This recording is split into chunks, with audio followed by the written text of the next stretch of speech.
Hi everybody, this is Bruce Peoples with Wake Up America, my video blog. The basic philosophy behind this blog is to debunk and defeat some of the political ideas that have dominated the American political scene over the past 30 years. Specifically the right-wing ideas of a lot of things, but mainly of small government or lower taxes. On the face of it, the phrase small government, lower taxes sounds good. Sounds wonderful, doesn't it? Government's going to be less obtrusive. Government's not going to be on our back. Lower taxes means more money in our pockets. Okay? It all sounds wonderful. But in reality, it isn't wonderful. In reality, these ideas suck. And basically, small government sucks. Okay?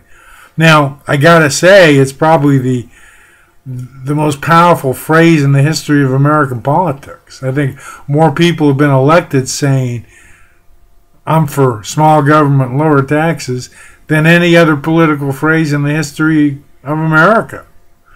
I mean, it sounds wonderful, and it's almost like all you got to do is say that.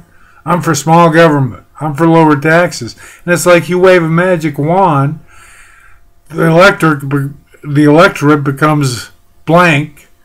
They become like zombies, and they're willing to follow you anywhere because the ideas are really appealing. But the reality of those ideas are not so appealing. And basically what's happening is over the past 30 years, because we've followed these ideas, America is slowly being strangled, and it's getting weaker and weaker because of the results of these ideas. Because in reality, small government means weaker government. Small government means less effective government. Okay? Small government means that it can't provide the kinds of services that it really needs to provide and should provide. Okay? A good example of this is Hurricane Katrina. Basically, because the small government types refused to fund FEMA like it should have been funded, and the Gulf Coast initiatives to make the wetlands stronger and more effective. Because of that, Hurricane Katrina ended up being a much bigger disaster than it had to be.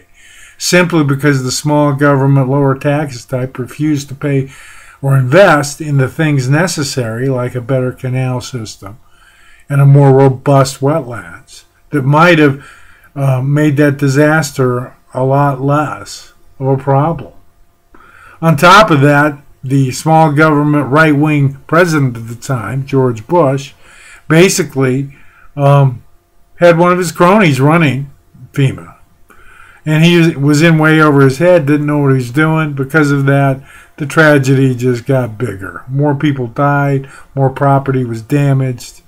It took them a long time to get their heads together to respond to this. But if they had in place the kinds of things they needed, if they hadn't defunded the agency that was in charge, if they hadn't not given funds to programs that would have strengthened the wetlands, that whole disaster might have been half or a quarter of what it ended up being.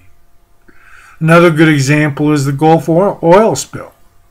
Basically, there's no reason in the world that the government of the United States shouldn't have an agency or a team specifically designed to handle oil disasters like that. But in reality, we had nothing.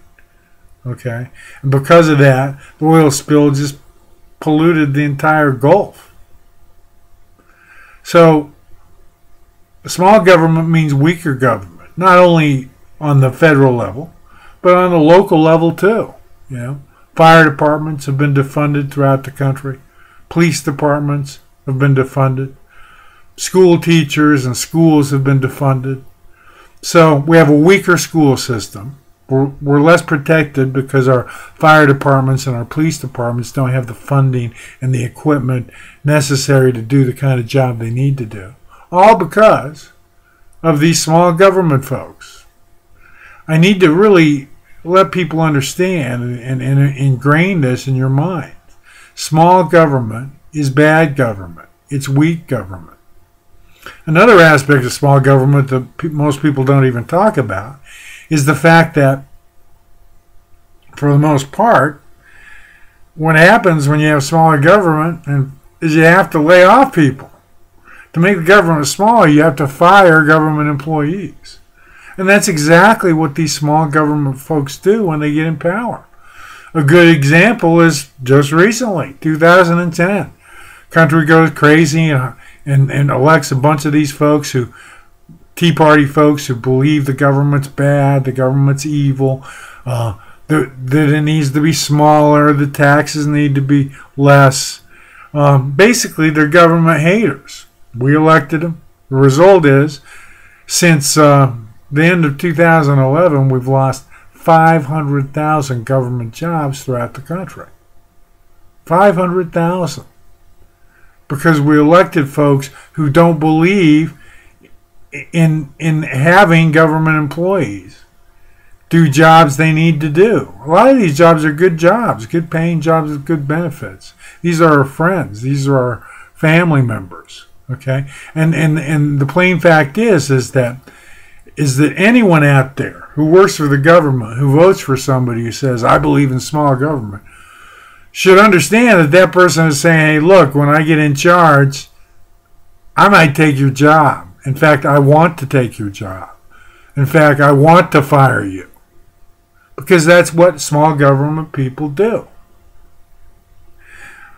Another aspect of the small government lower tax thing is the lower tax thing basically is a lie. It's lower taxes for the very rich, for the top 1% or 10%, but the rest of us, there's no tax break at all. In fact, our tax burden has gotten significantly greater.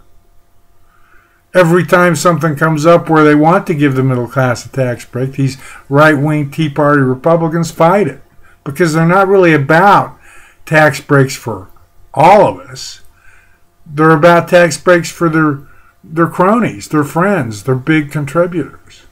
They could care less if the rest of us get a tax break. It's all a big sham, a big lie. And the worst part of it is what happens when you lower taxes on the rich is you, in essence, defund the government.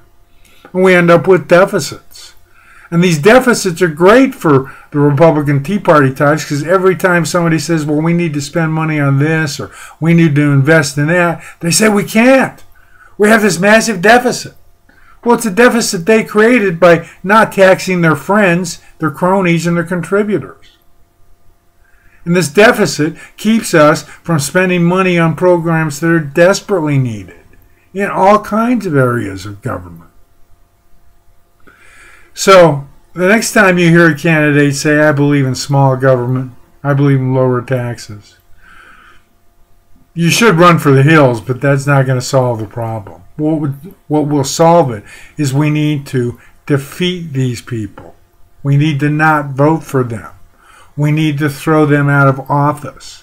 They are slowly strangling us with their bad ideas. Small government sucks. It just does. And until we wake up, America, and realize that small government is the problem, we're going to continue this slide into the abyss that's been happening for the past 30 years, where the rich are getting richer and the rest of us are getting poorer. Again, my name is Bruce Peoples. This blog is Wake Up America. Thanks for your time.